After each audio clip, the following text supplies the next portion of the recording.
Hello, it's Dr. Sherry. Do you ever get frustrated because you're frustrated, or frustrated because you're feeling depressed or anxious, or you're just, having all of these emotions and you're like, I just want them to go away because I feel like they're getting in the way of progress, or I feel like they're getting in the way of productivity or my relationships.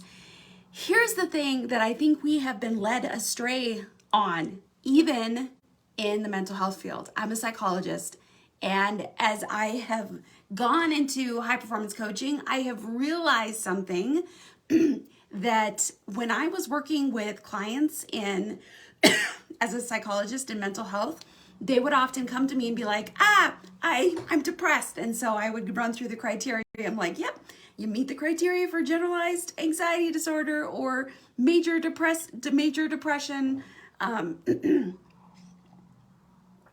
And so then what would we do? We would work on them trying to mitigate their depression.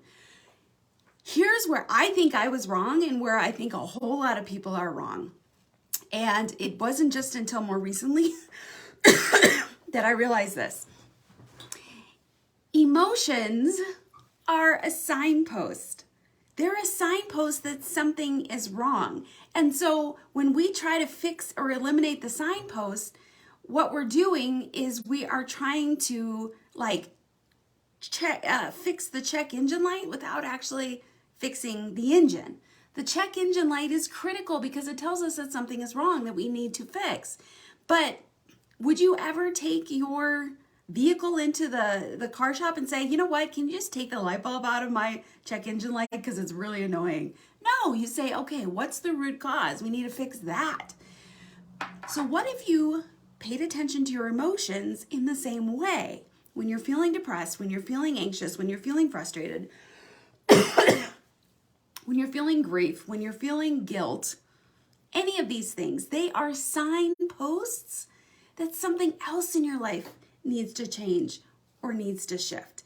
And I think that is where we have gone wrong as a society, is that we focus too much on the emotion. Let's fix the emotion. Because I'm depressed and that's wrong, or there's something wrong with me, so somehow I need to fix that. And I think because we focused on the emotions, that is what contributes to overeating, alcohol addiction, drug use, all of these other things, because we're trying to fix the check engine light, not the root problem. I've had friends, even one of my colleagues will say, I had a drug problem. I had an alcohol problem for a number of years. And he didn't have to get rehab. He didn't have to go to AA, which I'm not knocking those because they can be very valuable. But if you go to those and you don't fix the root problem, you're going to reoffend. You're going to fall off the wagon.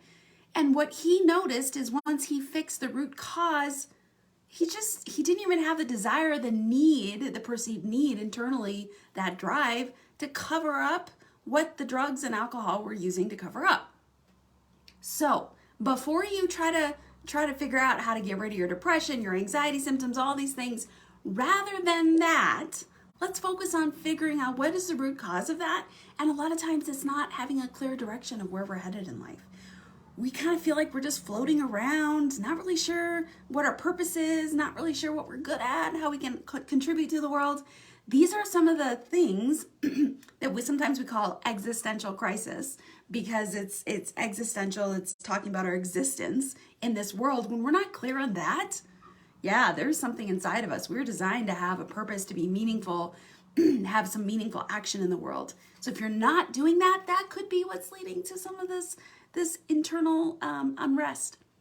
So I hope this is interesting and gets you to think about your day. And maybe you're normally a joyful, happy person. That's normally me. But every now and then I get anxious. Every now and then, and more often, it's more than anxious. I just feel like, I feel depressed. Maybe I feel a lack of motivation. That doesn't mean I go run to a psychiatrist and get drugs. Although I'm not saying that they can't ever be used. Please hear me there. But they are overused. 100% believe they're overused. So don't necessarily run and try to get medicated in whatever way that is. Do some internal work first and figure out what is going on with me. And sometimes it's hard to do. as a high performance coach, as a psychologist, I get my own coach. I've had my own coach. And if I don't have my own coach, it's some form or fashion at different areas of my life, I'm being inconsistent with my own beliefs, my own values, that sometimes we can't see what's right in front of us. But other people who have no invested interest in our life can. Sometimes a spouse, a parent, a friend, sometimes they can be helpful. But sometimes they have a limited perspective because they are clouded by their emotions around you. They're clouded because they have, whether they're aware of it or not, they have some self-interest in kind of what your outcome is. So sometimes it's helpful to get that external perspective. So think about the support you have in your life, figure out what is causing, what's contributing to that, and work on fixing that. And the emotions, they'll take care of themselves.